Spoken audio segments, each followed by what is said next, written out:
అందరికీ నమస్కారం. మనం ఇంతకుముందు కూడా ఒక ప్రెస్ మీట్ పెట్టాం. తర్వాత ఎందుకు పెట్టాల్సి వచ్చిందంటే, ఇంతకుముందు చాలా సమస్యల గురించి మనం మాట్లాడితే ఈసారి మీ సమస్య గురించి మాట్లాడడానికి వచ్చా. అంటే నాకు ఈరోజు చాలా బాధగా ఉంది.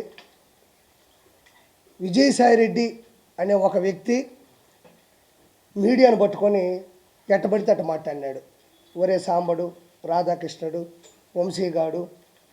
ఇక్కడ ఏంటంటే ఏ పార్టీకి సంబంధించిన మీడియాని మాత్రం దయచేసి అనుకోకూడదు. ఈ ఒక్క విషయంలో కరోనా అనేది ఒక ఊరికి రాలా, ఒక గ్రామానికి రాలా, ఒక ప్రాంతానికి రాలా, ఒక జిల్లాకి రాలా, ప్రపంచం మొత్తానికి వచ్చింది. వ్యాక్సిన్ వేసుకున్నారు, మాస్కులు ధరించారు. కాబట్టి సేమ్ ఈ విజయసాయిరెడ్డి అనే వ్యక్తి మాట్లాడిన మాటలు మీడియాకు సంబంధించిన ప్రతి ఒక్కరిని కూడా ఇబ్బంది పెట్టినటువంటి మాటలు. రే అనకూడదు. ఎందుకంటే ఒక్క విషయంలో నేను చాలా బాధగా చెప్తున్న మాట ఏంటంటే, ప్రెస్ వారికి నేను మనస్ఫూర్తిగా నా శిరస్సు వంచి క్షమాపణలు కోరుకుంటున్నాను. ఎందుకంటే నేను తప్పు చేయలేదు కదా. మరి విజయసాయిరెడ్డి తప్పు చేస్తే నేను ఎందుకు క్షమాపణలు కోరుకుంటున్నానంటే, ఆ అక్రమార్కుడు, ఆ అవినీతిపరుడు, ఆ ఉన్మాది, ఆ ఉగ్రవాది మా నెల్లూరుడే. మా నెల్లూరు జిల్లా నుంచి వచ్చాడు కాబట్టే మా నెల్లూరు జిల్లాలో మంచోళ్ళు ఉన్నారు, తెలివైన వాళ్ళు ఉన్నారు, స్వతంత్ర పోరాటంలో పాల్గొన్న వాళ్ళు ఉన్నారు, చాలామందికి సహాయం చేసిన వాళ్ళు ఉన్నారు. కాబట్టి ఈరోజు అతను సరాసరి ఒక మనిషితోనూ, ఒక సాధారణమైన వ్యక్తితో మాటలు మాట్లాడినట్టు నాకు అనిపించలే. ఏరా పోరా అన్న మాటలు అన్నాడు. కాబట్టే నేను మా నెల్లూరు నుంచి వచ్చినటువంటి ఆ మనిషి చేసిన పాపానికి, తప్పుకి, మిమ్మల్ని బాధ పెట్టిన దానికి, ఆ నెల్లూరు జిల్లాలో పుట్టిన నేను మనస్ఫూర్తిగా మా నెల్లూరు ప్రజల సమక్షాన నేను మిమ్మల్ని మనస్ఫూర్తిగా క్షమాపణ కోరుకుంటున్నాను. ఇంకా చెప్పాలంటే ప్రస్తుకున్న విలువ ఏంటి అంటే చాలా చిన్నచితక విషయం కాదు. అది ఎంతమందికి తెలుసో తెలీదో నాకు తెలియదు. కానీ డెమోక్రసీ అంటే ప్రజాస్వామ్యంలో డెమోక్రసీలో 4 స్టేట్స్ ఉంటాయి. అంటే ఒక 4 స్తంభాలు ఉంటాయి, 4 పిల్లర్లు అంటారు. మన ప్రజాస్వామ్యం నడవడానికి, నడవడికకి 4 ఉంటాయి. ఒకటి వచ్చి ఎగ్జిక్యూటివ్ అంటే గవర్నమెంట్, ప్రభుత్వం. రెండోది లెజిస్లేచర్ అంటే అది పార్లమెంటు, అసెంబ్లీ రెండు కలిపినటువంటిది. మూడోది జ్యుడిషియరీ అంటే హైకోర్టు, సుప్రీంకోర్టు, మిగతా అన్ని కోర్టులు. నాలుగోది మీరు గర్వపడగలిగింది, మీరు క్లాప్స్ కొట్టగలిగింది ప్రెస్, మీడియా. 4 ఉంటే, ఒకటి గవర్నమెంటు, లెజిస్లేచరు, జ్యుడిషియరీ ఉంటే, నాలుగోది ప్రజాస్వామ్యంలో అధికారికంగా ఇచ్చిన హక్కు ప్రెస్. అది సోషల్ మీడియా కావచ్చు, ఎలక్ట్రానిక్ మీడియా కావచ్చు, లేకపోతే ప్రింటింగ్ మీడియా కావచ్చు, ఏ మీడియా అయినా కావచ్చు. వాడు చిన్నోడైనా పెద్దోడైనా, చిన్న విషయమైనా పెద్ద విషయమైనా, అధికారంలో ఉన్నా అహంకారంలో ఉన్నా, వాడు ఎలాంటి వాడినైనా తప్పు చేస్తే ఉచ్చబెప్పించే కెపాసిటీ ఉన్న ఏదన్నా అధికారికంగా ఒకటి ఉంది అంటే అదే మీడియా. ఈరోజు కిరాకార్పి స్థాయికి వచ్చాడంటే చేపల పులుసు, నెల్లూరు పెద్దరెడ్డి చేపల పులుసు పెట్టినా, నేను ఎంగేజ్మెంట్ చేసుకున్నా, జబర్దస్తులో ఉన్నా, బయటకు వచ్చినా, పొలిటికల్గా మాట్లాడినా, ఈరోజు నేను బయటికి వెళ్తే ఒక్కొక్క వీడియో ట్రెండింగ్లో ఉందంటే నా హావభావాలు కావచ్చు, నా ఆలోచనలు కావచ్చు, నా అగ్రెసివ్ కావచ్చు జనాలకి తెలుస్తుందంటే మా అమ్మో, మా నాయనో, నా భార్య చెప్తే జనాలకు తెలియదు.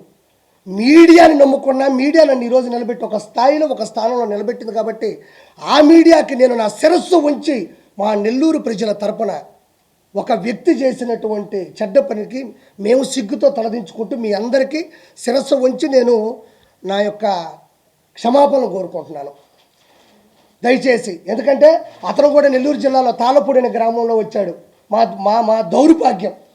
అదే నెల్లూరులో వేమిరెడ్డి ప్రభాకర్ రెడ్డి లాంటి గొప్ప వ్యక్తి రావడం మా సౌభాగ్యం. నేను ఎందుకు చెప్తున్నానంటే తప్పుగా అనుకోకూడదని. నెల్లూరు జిల్లాలో శ్రీ పొట్టి శ్రీరాములు గారు, చాలామందికి తెలియాలి విషయం. పొట్టి శ్రీరాములు గారు ఎవరు అంటే ఆ నెల్లూరు జిల్లా పేరు అంటున్నారు. అంటే మన ఆంధ్రప్రదేశ్ ఇప్పుడు హైదరాబాదు విడిపోయింది, కానీ తెలంగాణ అట్లా మన ఆంధ్రప్రదేశ్ ఒకప్పుడు తమిళనాడులో కలిసిపోయి ఉండేది. భాష ప్రకారం ఇతరుల పనుల మీద కూడా మనం చాలా బానిసత్వంలో ఉండేవాళ్ళం తమిళుల మధ్యన. ఆ టైంలో నెల్లూరులో పుట్టిన పొట్టి శ్రీరాములు గారు సబర్మతి ఆశ్రమం దగ్గరికి వెళ్ళి, అంటే ఆయన భార్య, ఆయన కూతురు చనిపోయారు, ఆయనకి మనస్సు చెలించిపోయింది, ఇంకా చేసేదేమీ లేక అన్నదమ్ములకి, అమ్మకి ఆస్తులు ఇచ్చేసి సబర్మతి ఆశ్రమంకి వెళ్ళి ఉప్పు సత్యాగ్రహంలో పాల్గొంటే ఆయన అకుంఠిత దీక్ష పట్టుదల చూసి గాంధీ గారు ఒక మాట అన్నారు, ఒక 10 మంది పొట్టి శ్రీరాములు గాన ఈ ప్రజాస్వామ్యంలో ఉంటే ఏడాదిలో స్వతంత్రం తేవచ్చు అన్నాడు. అలాంటి గొప్ప వ్యక్తిని కన్న నేల మా నెల్లూరు. తర్వాత స్వతంత్రం వచ్చిన తర్వాత ఆయన అడిగాడు అంతకుముందే గాంధీ గారిని, నెహ్రూ గారిని, సార్ నేను స్వతంత్ర ఉద్యమంలో పాల్గొంటాను, నేను ప్రాణాలైనా వదిలేస్తాను, కానీ రాగానే మా ఆంధ్ర రాష్ట్రం కూడా తమిళుల మధ్య నలిగిపోతుంది, మాకు కూడా సపరేట్గా ఒక స్వతంత్రాన్ని ఇచ్చి మాది ఒక సపరేట్గా ఒక రాష్ట్రాన్ని చేయండి అంటే ఓకే అన్నాను. ఆ తర్వాత ఇవ్వకపోతే బంకుపట్టి తట్టుకోలేక జార్జి టౌను అన్నాపిల్ల వీధి చెన్నైలో కూర్చున్నాడు. ఒక్కరోజు కాదు 2 రోజులు కాదు, ఇది మామూలు దీక్ష కాదు.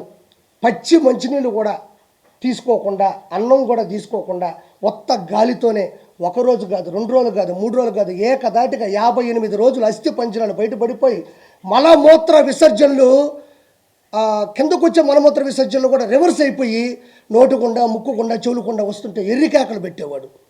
చాలామంది అతనికి నిమ్మరసమో నీళ్ళో పోసి లేపుదాం అనుకున్నా కూడా ఆయన తగ్గల, మొంకుబొట్టు పట్టాడు, నాకు తమిళనాడు నుంచి మా ఆంధ్ర రాష్ట్రాన్ని సపరేట్ చేయండి అన్నాడు.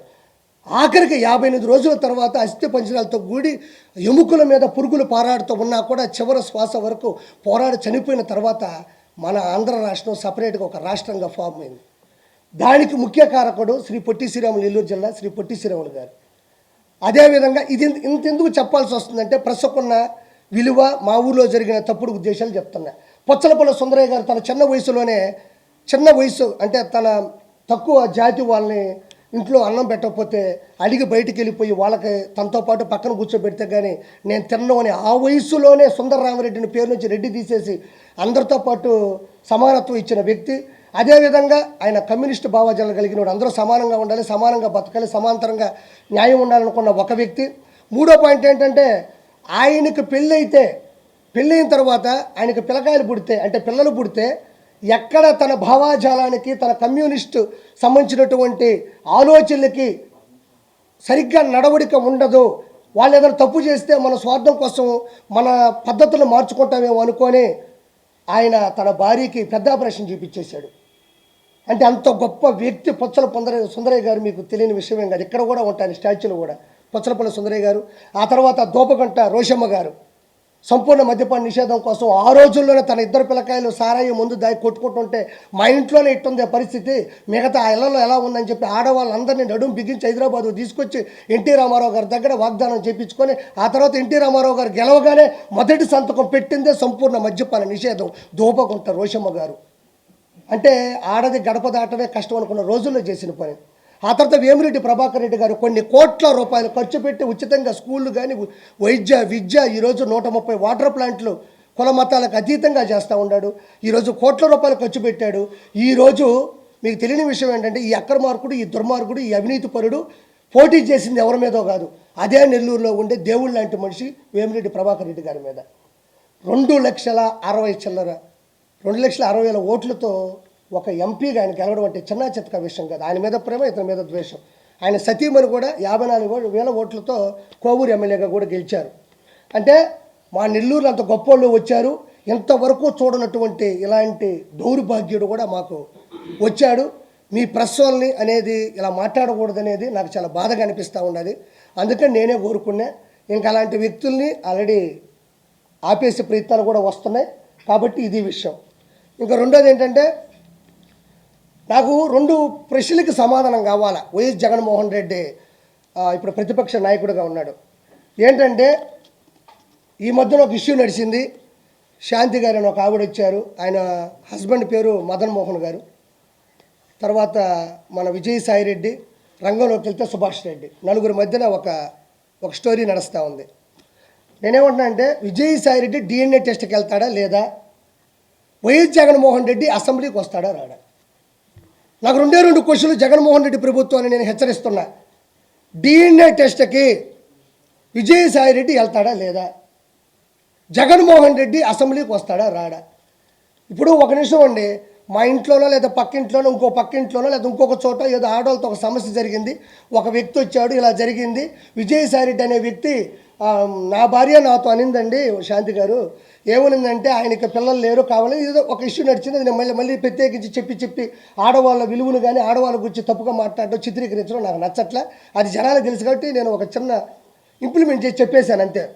ఇప్పుడు ఏమంటున్నారంటే జనాలు, ప్రజల చేత ప్రజల కొరకు ప్రజల యొక్క ఉన్నటువంటి ఈ రాజ్యాంగబద్ధంలో ఒక వ్యక్తి ఒక ఎంపీగా, మెంబర్ ఆఫ్ పార్లమెంటు, రాజ్యసభ సభ్యుడిగా ఢిల్లీలో ఉన్నాడు. ఎక్కడ?